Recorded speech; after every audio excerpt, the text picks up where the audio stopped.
Hands down, this is the best quad, best flying quad, most durable quad I have ever had.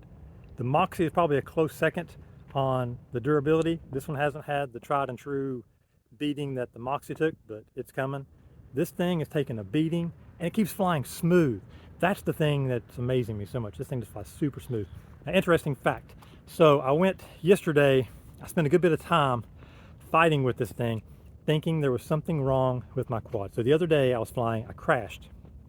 And after crashing, I went to fly, had this weird twitch. Now, the twitch I knew wasn't anything to do with the frame per se, unless it was like something was broke inside of it. So I went looking for all kinds of reasons. The motors, they were still silky smooth. Put those things on the bench, did the little motor test. There was like no noise coming from those things. So I was like, it can't be the motors, but maybe it has to be the motors. Took it all the way apart, checked everything, not a bit of damage to the frame anywhere whatsoever from all the crashes and everything. And I was like, okay, so it's not the frame. Checked the mounts for the flight controller. There wasn't anything going on there. And I was like, man, there's gotta be something going on. Happened to notice the capacitor had little dings and dents in it. Checked the capacitor to see what was going on, and its capacitance was low. So I was like, replace the capacitor.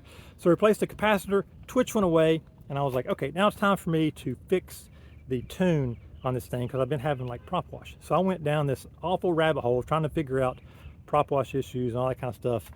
Listen to UAV Tech, don't listen to him.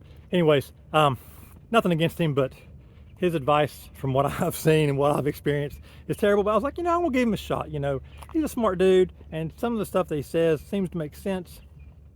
So I went down that rabbit hole. Nope, no good. So back to default PIS, I started just tinkering with stuff, and kept trying stuff, and I could not for the life of me get rid of the prop wash. I could get it to fly, fine, but I was having this weird prop wash thing that was driving me insane.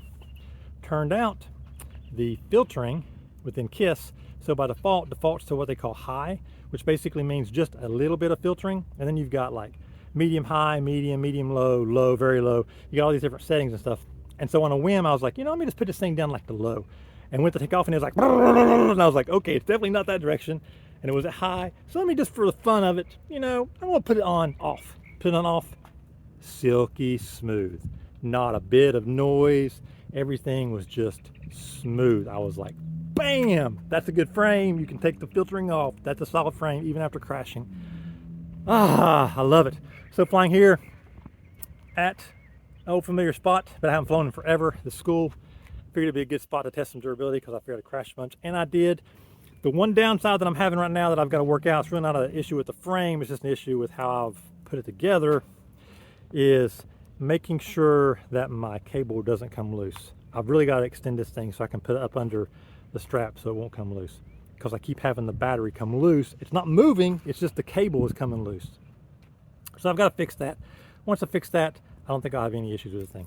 Oh, and my mounts on the arms, these things are holding up great. I redesigned that a little bit, and they go over top of it, and you can take them off super easy. You don't have to take the arm off or anything. They just kind of clip on, clip off. Super simple. Holds those motor connectors in place perfectly through all the crashes that I've had. I've had a bunch. Got stuck in a tree, had to get it out of the tree.